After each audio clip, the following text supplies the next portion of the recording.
Varicose veins తో బాధపడుతున్నారా? మన ఏవిస్ హాస్పిటల్లో 4500 రూపాయల లేజర్ స్కానింగ్ ఉచితం.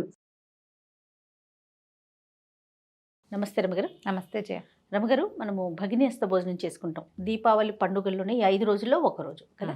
ఈ రోజు యొక్క విశిష్టత దీపావళి పండుగ 5వ రోజు, తర్వాత కార్తీక మాసంలో 2వ రోజు. అవును, భగినిహస్త భోజనం అని క్యాలెండర్లలో రాస్తారు.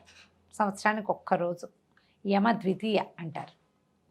అయితే ఈ యమ ద్వితీయ నాడు ఏ అన్నదమ్ముడైతే అపచెల్లెల ఇంటికి వెళ్ళి భోజనం చేస్తాడో అతనికి దీర్ఘాయువు, అన్నదమ్ముడికి భోజనం పెట్టి ఆశీర్వాదాలు ఇచ్చో పుచ్చుకునో చేసినటువంటి అప్పచెల్లెలకి 5వ తనం వృద్ధి. ఇది చెప్తారు. దీనికి ఒక చిత్రమైన కథ చెప్తారు జయ. సాధారణంగా చెప్పుకునే సింపుల్ వాక్యం, యముడు మనం నరక చతుర్దశి నాడు యమ దీపాలు అవి పెడతాం కదా. అవును. ఈ యమధర్మరాజుని ఆయన చెల్లెలైనటువంటి యమి అన్న చెల్లెళ్ళు అయితే యమియే యమునా నదిగా మారిందని చెప్తారు. ఆమె తన అన్నయ్యని భోజనానికి మా ఇంటికి రా రా రా రా అని పిలిచేదట యముణ్ణి. ఎన్నాళ్ళో ఆయన ఉన్న సమస్యల్లో ఇబ్బందుల్లో ఆయనకి నిరంతరము జీవుల ప్రాణాలు హరించటము, వాటిని సెట్ చేయటము, ఇన్ని రకాల నరకాల్లో శిక్షలు, పాపులను శిక్షించటము, వాళ్ళంత వ్యవహారం ఉండి వెళ్ళలేకపోయాట ఆయన. ఆవిడ అడగ్గా ఒక్కనాడు భోజనానికి వెళ్ళాడు. ఆ వెళ్ళిన రోజు ఇది. ఆమె చాలా సంతోషించి ఆయనకి షడ్రసోపేతమైన భోజనం పెట్టి ఆయన దగ్గర నుంచి ఆశీర్వచనాలు పొంది ఈ రోజుని శాశ్వతంగా చేయమని అడిగిందట. బ్రహ్మవర ప్రసాది అయినటువంటి యముడు తను తలచిన ఆ రోజుని, తను సంతోషించి తన చెల్లెల్ని సంతోషపెట్టిన ఆ రోజుని శాశ్వతంగా అన్నదమ్ములు అక్క చెల్లెళ్ళు కలుసుకుని భోజనం చేసే అవకాశం ఉన్న రోజుగా, చేయవలసిన రోజుగా, ఈ రోజున కనుక ఎవడైతే అప్పచెల్లెలింటికి వెళ్ళి భోజనం చేసి వస్తాడో జీవుడు, అతనికి ఆయుష్ వృద్ధి పొందుతుంది అని చెప్పారట. ఇది మనం సాధారణంగా చెప్పుకునే కదా. యమునా నదిగా ఎలా మారారు? ఇదేమైనా అది ఒక వేరే ఇతివృత్తం, అది ఇంకొకసారి చెప్తాను తప్పకుండా. ఓకే, ఇది ఒక కథ. తర్వాత ఒక చిత్రమైన గాథ ఇంకొకటి చెప్తారు. అప్పుడు కాలగణన లేని కాలమట. లేదు, బ్రహ్మ విష్ణు మహేశ్వరులు ఉన్నారు, ఇలాగే అందరూ ఉన్నారు. యముడు, ధర్మరాజు, అష్టదిక్పాలకులు, ఎవరి పనులలో వాళ్ళు ఉన్నారు. అయితే యముడు గతించినది ఎప్పుడో చెప్పలేకపోయింది. గతించాడు ఆయన. జరుగుతాయి, మారుతూ ఉంటారు కదా. ఏమీ ఉన్నది, ఆవిడ నిరంతరాయంగా అన్నయ్య గతించాడని ఏడుస్తూ ఉండేదట. బ్రహ్మ విష్ణు మహేశ్వరులు ఆమె బాధ గమనించి ఆమె దగ్గరికి వెళ్ళారు. ఆయన ఎప్పుడు వెళ్ళిపోయాడో చెప్పలేకపోయింది. సమయం లేదు. నిన్న మొన్న అటు మొన్న మనకు 3 రోజులు ఉన్నాయి. ఇవాళ రేపు ఎల్లుండి అవతలెల్లుండి తాలూకు అమర్నాడు చెప్పగలుగుతాం.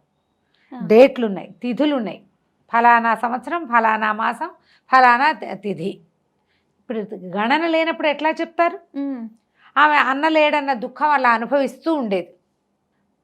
మెలకువ నిద్ర లేని కాలం అది. నిద్ర లేదు, పగలు రాత్రి తేడా లేదు.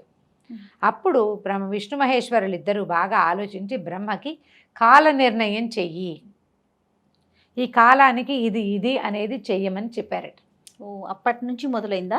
అప్పుడు కాలగణన మొదలైంది. అప్పుడు రాత్రి పగలు ధాత విధాత చొప్పున మార్చి ఋతువులు పెట్టి రోజులు, తిథులు, నక్షత్రము, గమనము, ఆ గమనానికి ఇన్ని చేసేటప్పుడు కొన్ని హెచ్చు తగ్గు అవుతాయి కదా. అవును, ఎంత ప్రోగ్రామ్ ఇదంతా చేశాక దీంతో పగలు మెలకువ, రాత్రి నిద్ర అనే నిర్ణయం చేయబడింది. నిద్రతోటి స్మృతి, విస్మృతి అని 2 వస్తాయి. జ్ఞాపకము, మర్చిపోవడము కదా.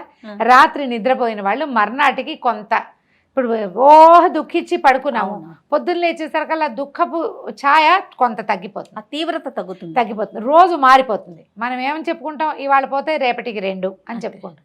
తెల్లారిపోతుంది, నీ ప్రమేయం ఏం లేదు, నువ్వు దుఃఖించు, రాత్రి పగలు మారిపోతాయి. దాంతోపాటు నీ నిద్ర, నీ భోజనం, కాలకృత్యాలు వచ్చేస్తాయి కదా. అవును, స్మృతి పోతుంది, జ్ఞాపకం పోతుంది. అప్పుడు ఏమి దుఃఖాన్ని మరిచిందట. అయితే తను దుఃఖం మరిచిన దానికి జ్ఞాపకంగా నా వంటి దుఃఖం ఇంకొకరికి కలగకూడదు, సోదర మరణ దుఃఖాన్ని నేను అనుభవించాను, అందుకని ఈ సోదర మరణ దుఃఖం కలగకూడదు స్త్రీలకి.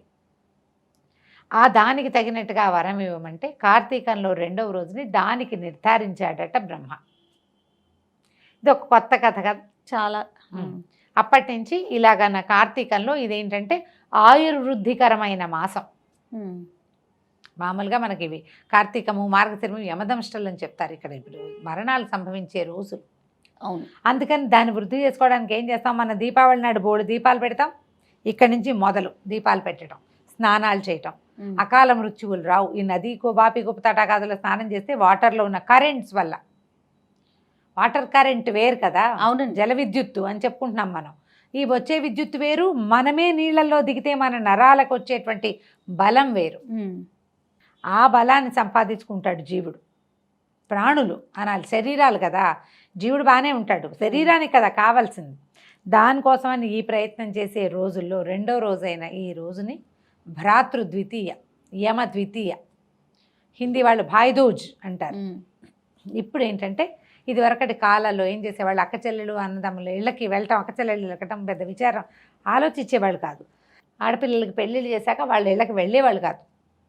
ప్రత్యేకంగా ఒక రోజు కనుక పెట్టి ఆ రోజున అన్నయ్యనో తమ్ముడో ఇంటికి కనుక వస్తే వెళ్తే వాళ్ళు చక్కగా భోజనం పెట్టుకోవడం, పుట్టింటి కబుర్లు అడగటం, సంతోషంగా గడపటం. తర్వాత పెద్దవాడైతే ఆయనకి తాంబూలం, దక్షిణ తాంబూలాలతో అన్నయ్యకి కొత్త బట్టలు పెట్టి దక్షిణ తాంబూలాలు ఇవ్వటం. బట్టలు పెట్టకపోయినా నియమం లేదమ్మా, భోజనం పెట్టి తాంబూలం ఇవ్వటం. ₹1 పెట్టినా దక్షిణే. బట్టలు కొనిపెట్టడం వేడుక, మీ ఆసక్తి. ఆడపిల్లలకి వస్త్రాలు ఇవ్వటం మాత్రం పురాతన కాలం నుంచి ఉంది. ఆడపడుచుకి వస్త్రాలు ఇవ్వటం, లేదా ఏదైనా ఒక 100 మనకు కలిగింది అన్నయ్యలో తమ్ముళ్ళో అక్కయ్యకో చెల్లెలకో ₹10 ఇవ్వటం, ఆమెను ఆశీర్వదించడం, లేదా పెద్దదైతే అక్కయ్య దగ్గర ఆశీర్వాదం తీసుకోవటం.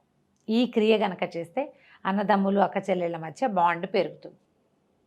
అన్నదమ్ములు లేరు, మేమేం చేయాలి, దిగులు వచ్చేస్తుంది, మాకు తమ్ముళ్ళు లేరు, అన్నయ్య లేరు, ఇప్పుడు మా సంగతి ఎట్లా అని లక్ష్మీదేవికి సహోదరుడైనటువంటి చంద్రుడి మీద అక్షింతలు వేసి మనం నమస్కారం చేసుకున్నా కూడా అన్నదమ్ముడికి నమస్కారం చేసిన ఫలితం లభిస్తుందట. బాగుంది కదా. ఇప్పుడు మేమంటే మాకు అన్నయ్య ఉన్నాడు, మా చిన్నక్కయ్య నాకు గుర్తుండి మా మా ఇళ్లలో ఈ ఆచారాలు లేవు, తెలియదు మాకు. కానీ మా చిన్నక్కయ్యకి ఫ్రెండ్స్ ఎవరో చెప్పారు, తన కొలీగ్స్ ఎవరో చెప్తే మా రెండో అక్కయ్య ఆండక్కంటాం, తను మా అన్నయ్యని పిలిచేది భగినీహస్త భోజనం వాళ్ళ రమ్మంటే మా అన్నయ్య వచ్చి భోజనం చేస్తుంటేవాడు మా ఆండక్కయ్య గారి ఇంట్లో. ఇప్పుడు కూడా అన్నయ్య ఆనక్క వాళ్ళ ఇంటికి వెళ్తాడు. మేమేమో మాకు ఆడపిల్లలు లేరు కదా, మా చిన్నమావయ్య గారు అమ్మాయి జయ తను పిలుస్తుంది, జయే తను కూడా తను పిలుస్తుంది. ఖచ్చితంగా వాళ్ళ ఇంటికి భోజనానికి వెళ్తాం.